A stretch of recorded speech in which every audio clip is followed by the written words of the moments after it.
Welcome back to another episode in the Simple Nutrition Insights podcast. I am your host, Leonila Campos, registered dietitian. And today, we are diving into the world of superfoods.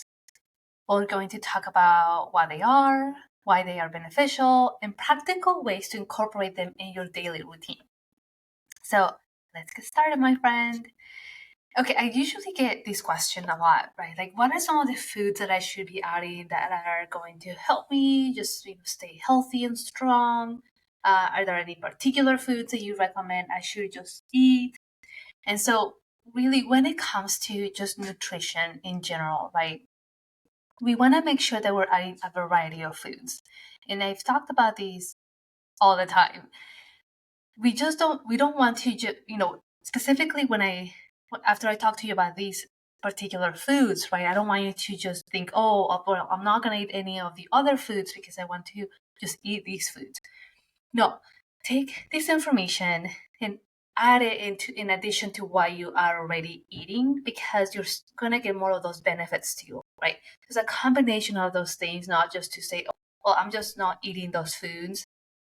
Yet, I'm going to eliminate these other foods that I'm eating, like these other wholesome foods, so I can just focus on those foods. Not necessarily. You can still add them, right, and get lots of benefits and nutrients from that combination.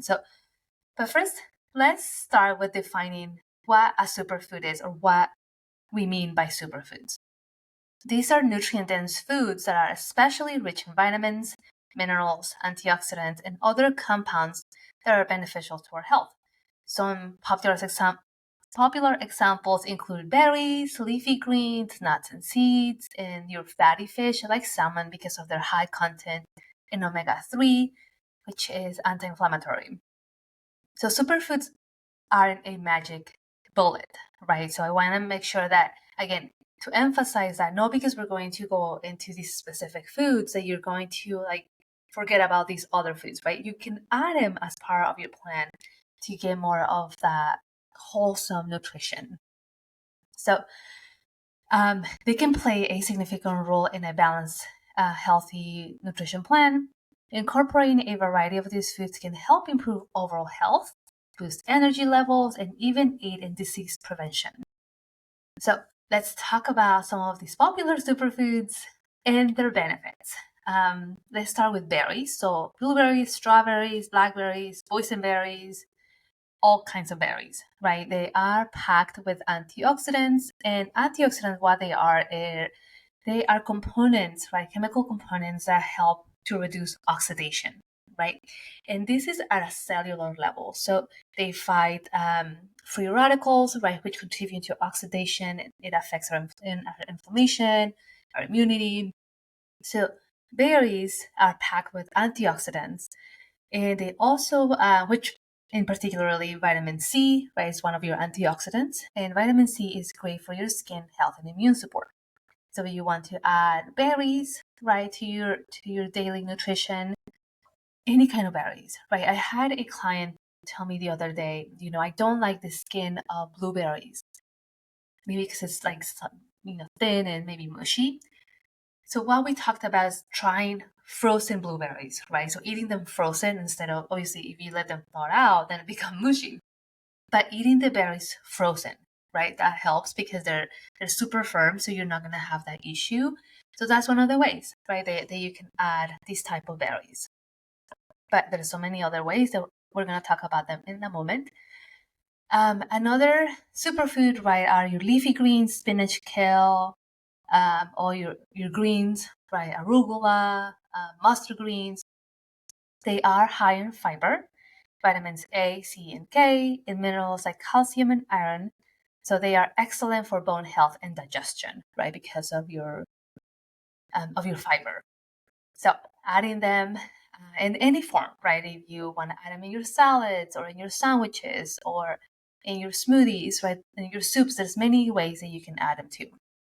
The next one are your nuts and seeds, almonds, chia seeds, hemp seeds, ground flax seeds, or regular flax seeds, Brazil nuts, macadamia nuts, hazelnuts. There's a ton of variety of nuts and seeds that we can add, and they are great sources of healthy fats, protein, and fiber.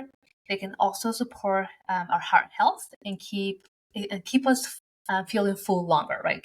It helps with satiety. That is one of the tips that I usually give my patients, right?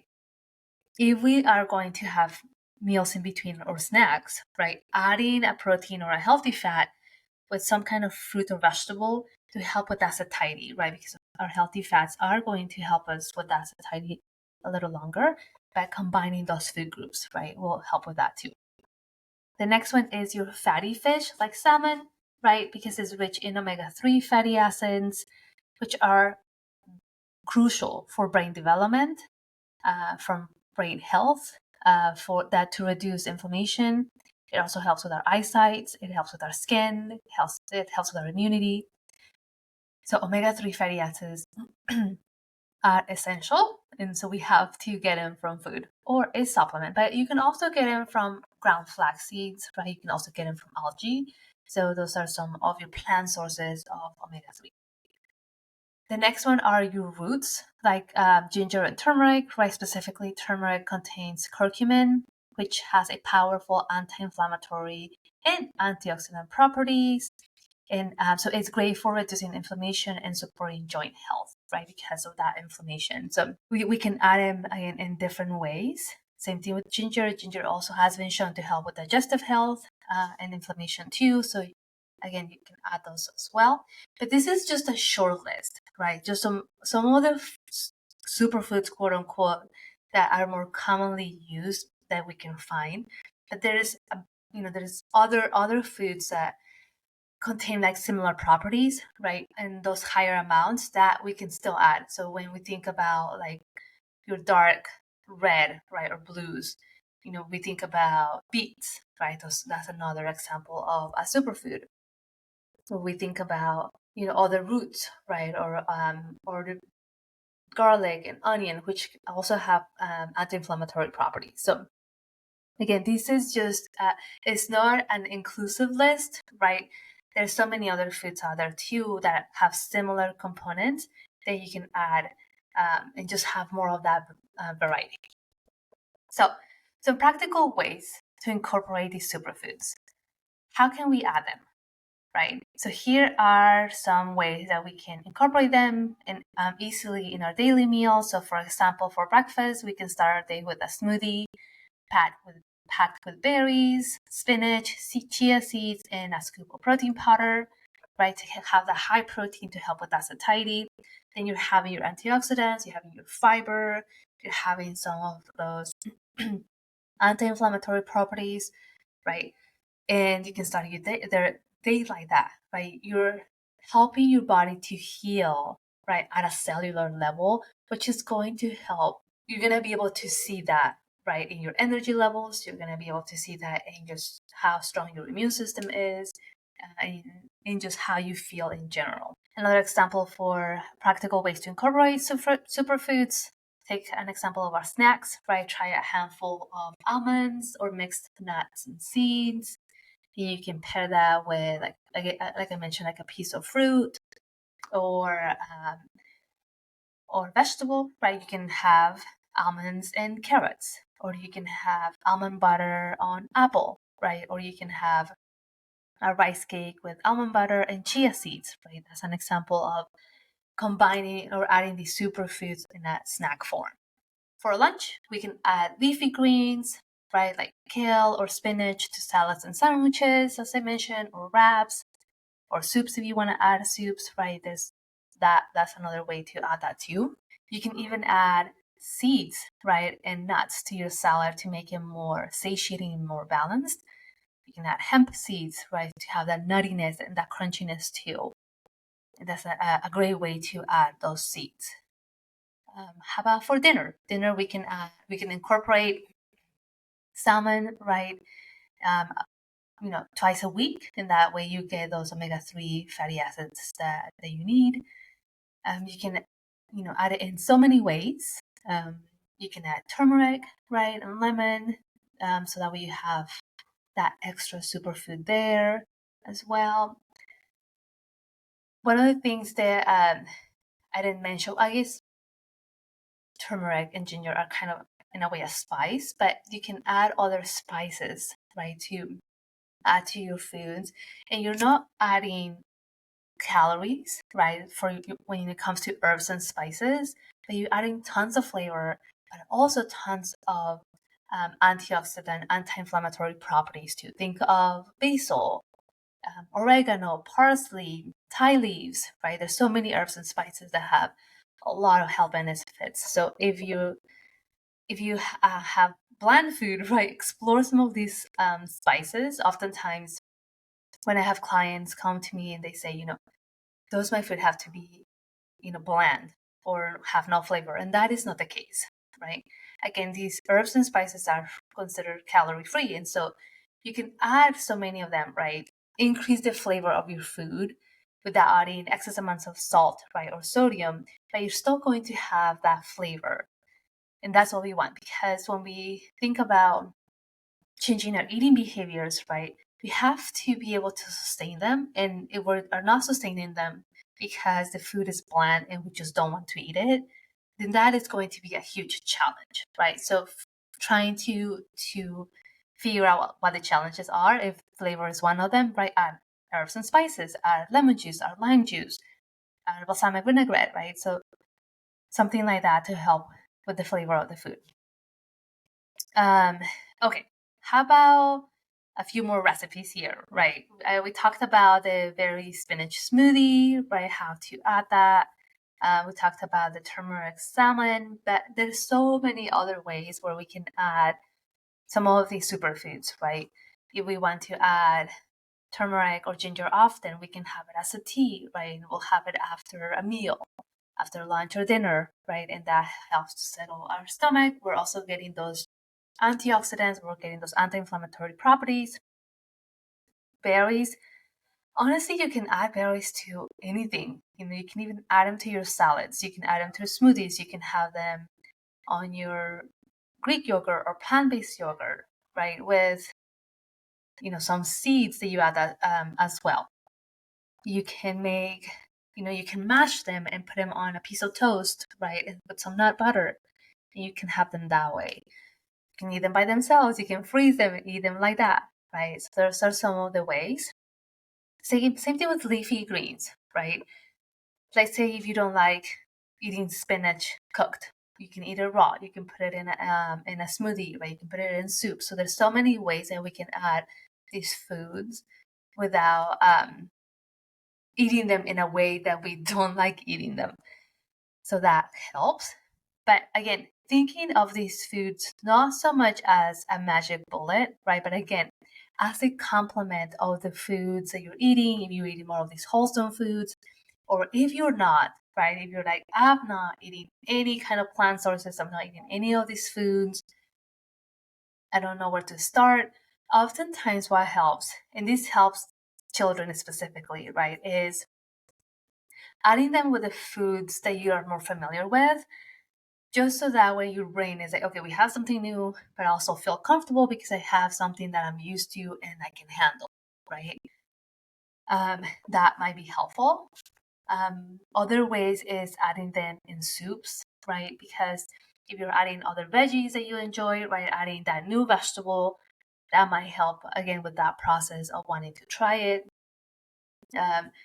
If it's in a smoothie form, right, oftentimes other flavors will mask the specific flavor of the fruit or vegetable that you're adding. So if you're adding already, your liquid, either milk or almond milk or other milk alternative, and you're adding your protein powder, you're adding fruits or maybe almond butter, and then you add frozen spinach, you're not going to taste the frozen spinach. You're going to see it, right, possibly, but you're not going to taste it. So that's one of the ways to also do it. Let's see. Yeah, those are some examples there, right? But again, when it comes to really creating these super what's the word I'm trying to say here? Like super balanced meals, right? Where you really optimize your nutrition because you're adding a variety of foods. Don't just focus on those superfoods that we're talking about today, right? But focus on the general, on the overall picture, right, of your meals. So, for example, if on a week to week basis, month to month basis, you're like, oh my gosh, I'm only eating broccoli every time, right? Or I'm only eating cauliflower every time. How about adding more of these types of vegetables, right, that we talked about? Or I'm only always eating bananas and oranges. Okay, next time I'll try some berries, right? Just to increase that amount of antioxidants that I'm adding. And you can start that way, right? So don't change everything at once. If you're absolutely not adding any of these foods, focus on one or two of them that you can add, every so often, however amount of time you need to feel ready to try another one, right? And the other thing too is that fruits and vegetables, like your natural foods, right? The flavor changes every time. Even in a packet of blueberries, where you have one and maybe that's sour, and then you have another one and that's sweet. So keeping those things in mind, right? Because it's not like these processed foods that have the same flavor, same texture every time, because they have been made for that, right? They have all these quality control processes that they go through to keep them the same. Hence why people love them so much, because there's no variability. But when it comes to your natural foods, that's different, right? Because they are going to be different. And so keeping those things in mind, right? Not because one of them is sour or bitter, the other ones are going to be as well, right? And I tell that to my youngest son, because, he loves raspberries. He loves all kinds of berries. And so if he has a few that are sour or bitter, he's like, these are sour. So I encourage him to try other ones, right? That might be sweet. And 90%, 99% of the time, he finds some that are not as bitter or sour. So absolutely right, keeping that in mind. And also that it can take over 15 times to, when you try something new for you to like it, right? I say that to a lot of parents too that struggle with kids not wanting to eat a certain food. It's the matter of doing, adding it in different ways, trying it in different ways. And it can take time, right? Our taste buds change every 15 days or so. And so as we continue to be exposed to them and introduce them, we kind of get used to that flavor, right? And that helps us. Just like when we stop eating something that is so sugary or salty, right? After 2 weeks of not eating the same amount, and we reintroduce it, it's going to be overpowering, right? Because our taste buds are new, our bodies have adjusted and adapted to the new change. So that same way as well. So anyway, my friend, I just wanted to talk about these foods, right? When it comes to, I know there's so many supplements out there that say superfood, right? Or whatever. If you can get it from food, is best. Because again, you're not only going to get that particular vitamin, mineral, or fiber, you're going to get so many other nutrients, right? Versus a supplement that is only focused on having, vitamin C, right? Or mineral, calcium. And that is it, right? You have more of this wholesome food, right? That is going to provide more of that our bodies need. So focusing on the wholesomeness of the food first versus the supplement is a good idea. And then if you're really struggling, right, to get them, talking to your doctor, talking to your dietitian about other ways that you can do or that can help you to get some of these superfoods to get the benefits. All right, my friend. I do have a handout for you, right? A quick resource that you can reference back. So check out the show notes. You'll find it there. And if you have any questions, if you have a particular topic that you want me to talk about, send me a text. Remember that when you go into the description of the episode, you're going to see at the top right, send us a text. So send me a text if you have any topics that you want me to talk about or any feedback. I will really appreciate that. And that is it. Okay, my friends. So you take care. Remember to stay strong and stay safe out there. And I will see you in another episode. Bye bye for now.